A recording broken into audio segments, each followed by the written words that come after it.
Morning student, standard 11th English medium subject SPNCC part 2 chapter number 7। आज है हमारा इस चैप्टर का आखिरी टॉपिक है और आखिरी लेक्चर भी। इसके साथ हमारा ये चैप्टर फिनिश हो जाएगा और पार्ट 2 का ये आखिरी चैप्टर था, तो साथ में पार्ट 2 भी कंप्लीट होने जा रहा है। तो आज हम अपना जो आखिरी क्वेश्चन है वो देख लेते हैं कि आखिरी क्वेश्चन हमारा क्या है। तो देख रहे हो आप, duties of secretary regarding right share. Right share issue करते समय एक कंपनी सेक्रेटरी की ड्यूटीज क्या होती है, उनकी रिस्पॉन्सिबिलिटी क्या होती है, वो देखते हैं। The duty of secretary regarding the right share is divided into 2 parts. जो कंपनी सेक्रेटरी का ड्यूटी है रिगार्डिंग राइट शेयर, उसको हम 2 पार्टों में डिवाइड कर सकते हैं। फर्स्ट है offer made to existing share holder. सबसे पहले क्या कि हम सबसे पहले किसको ऑफर करेंगे, तो जो हमारे कंपनी में ऑलरेडी जो शेयर होल्डर एग्जिस्ट कर रहे हैं सबसे पहले हम उन्हें ऑफर करेंगे। तो उस सिचुएशन में कंपनी सेक्रेटरी की क्या रिस्पॉन्सिबिलिटी रहेगी। First of all, secretary has to decide about legality of arrangement of right share within the specified time limit. सबसे पहले एक सेक्रेटरी का काम क्या रहेगा कि जो भी राइट शेयर हम इशू करने जा रहे हैं उसको हम लीगलिटी के साथ अरेंज करें और दिए गए स्पेसिफाइड टाइम लिमिट के अंदर इस चीज को अरेंज करें।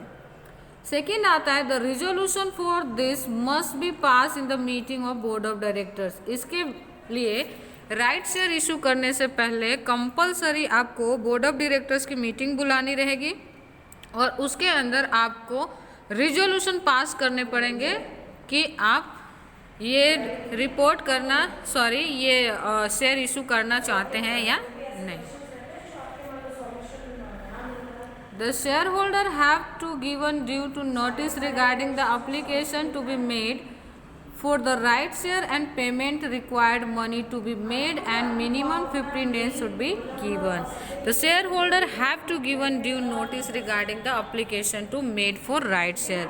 फिर आपको as a secretary company as a secretary आपको अपने शेयर होल्डर को इस बात की नोटिस देनी है कि आप राइट शेयर अगर परचेज करना चाहते हैं तो उसके लिए कंपनी में एप्लीकेशन करें, साथ में एप्लीकेशन मनी जमा कराएं और इसके लिए आप उनको कम से कम 15 दिन का टाइम देंगे।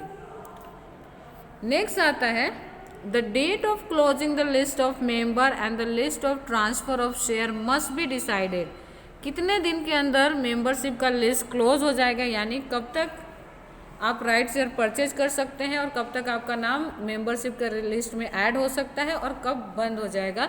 और दूसरी इम्पॉर्टेंट चीज़ कि आप कब शेयर ट्रांसफ़र कर पाएंगे, so that number of members entitled for getting right share can be decided. अगर उनको टाइम लिमिट पता होगा तो उसके अकॉर्डिंग वो ये डिसाइड कर पाएंगे कि उनको राइट शेयर परचेज करना है या नहीं करना। एंड सेकेंड टॉपिक हमारा आता है offer made for general public. अगर हमारे एग्जिस्टिंग शेयर होल्डर परचेज नहीं करते हैं तो ये ऑफर हम किसके लिए ओपन करेंगे, हमारे जनरल पब्लिक के लिए, यानी दूसरे लोगों के लिए जो कि हमारे शेयर होल्डर नहीं हैं। If those right share are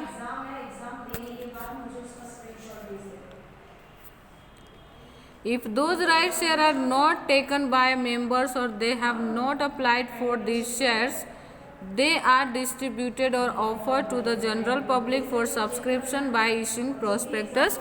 अगर ये ऑफर हमने हमारे एग्जिस्टिंग शेयर होल्डर्स को दिया था लेकिन अगर वो इंटरेस्टेड नहीं है राइट शेयर परचेज करने में, तो अब ये ऑफर हम किसके लिए ओपन करेंगे, हमारे जनरल पब्लिक के लिए।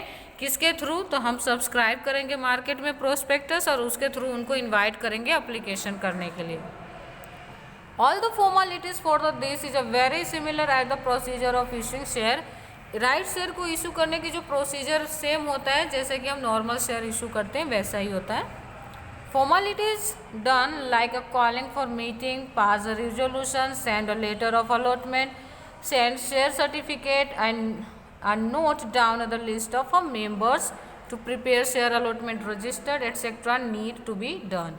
जैसे कि हम नॉर्मल शेयर इशू करते थे तो सब पहले क्या करते थे हम, कॉलिंग फॉर अ मीटिंग के लिए लोगों को बुलाते थे। सेकेंड होता था रिजोल्यूशन पास करते थे।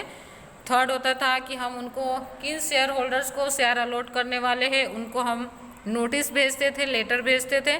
फिर हम क्या करते थे, अगर जिन लोगों को हमने शेयर अलॉट कर दिया है उनको शेयर सर्टिफिकेट भी देते थे।